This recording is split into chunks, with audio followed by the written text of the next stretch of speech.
Assalamualaikum warahmatullahi wabarakatuh dan salam sejahtera. Hari ini saya akan mengupas mengenai perpaduan kaum, cabaran dan penyelesaiannya. Perpaduan kaum merupakan salah satu cabaran terbesar yang harus ditangani dan diuruskan oleh Malaysia yang terdiri daripada masyarakat yang berbilang kaum. Cabaran ini ternyata amat getir apabila negara kita pernah mengalami peristiwa berdarah 13 Mei 1969. Peristiwa ini memberikan kesan yang amat ketara dan ini dapat dilihat menerusi kelahiran dasar ekonomi baru, gagasan rukun negara, dasar pendidikan negara, dasar kebudayaan kebangsaan, dasar bahasa kebangsaan, di mana semua ini merupakan satu manifestasi terhadap kesungguhan kerajaan dalam menyuburkan perpaduan di antara kaum di negara ini. Di sini saya akan kemukakan 3 cabaran ke arah perpaduan kaum. Yang pertama, tidak memahami budaya dan adat resam kaum lain. Sebagai contoh, kaum-kaum lain tertanya-tanya mengapa perlunya azan berkumandang di corong-corong pembesar di masjid dan surau. Mereka menganggap ia suatu pencemaran bunyi dan mengganggu ketenteraman awam. Kaum-kaum lain merungut apabila penganut Hindu merayakan perayaan Thaipusam kerana sewaktu perayaan ini, harga kelapa meningkat naik. Kerana perayaan ini bukan menggunakan berpuluh-puluh kelapa, tetapi beratus-ratus kelapa digunakan, terutamanya di sekitar Batu Cave.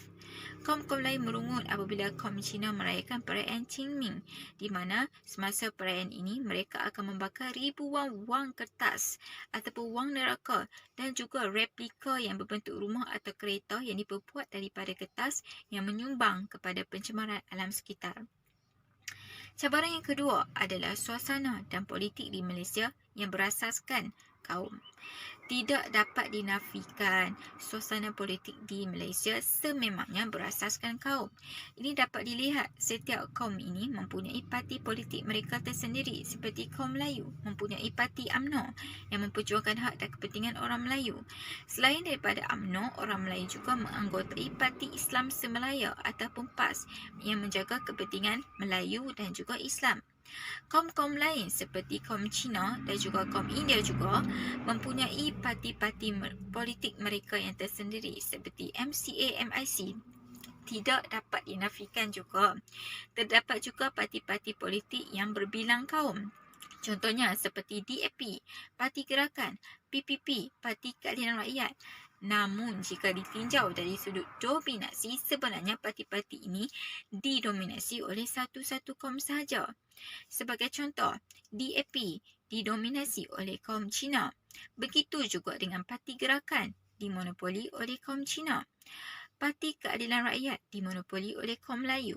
PPP dimonopoli oleh kaum India. Cabaran yang ketiga adalah diskriminasi.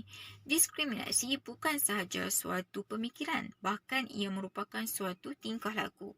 Apa itu diskriminasi? Diskriminasi adalah satu keadaan di mana satu-satu kaum itu dinafikan hak untuk menikmati faedah-faedah perundangan ataupun nikmat sosial yang lain secara adil dan saksama. Sebagai contoh, dalam mendapatkan peluang pekerjaan. Contohnya, majikan mengiklankan iklan jawatan kosong dan syarat-syarat yang dikemukakan berbaur diskriminasi. Sebagai contoh, keutamaan diberikan kepada calon yang fasih berbahasa Cina, fasih berbahasa Melayu, fasih berbahasa Tamil. Setelah kemukakan 3 cabaran, saya ingin mengemukakan 3 penyelesaian. Yang pertama adalah penggunaan bahasa Melayu ditingkatkan di sektor awam dan juga di sektor swasta. Yang kedua, keadilan sosial dijadikan sebagai asas pembinaan bangsa Malaysia.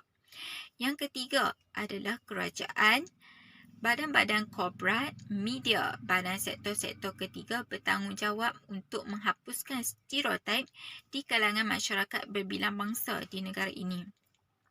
Sebagai kesimpulannya, terdapat banyak rintangan-rintangan ke arah perpaduan ini yang sudah tentunya mesti harus segera diatasi.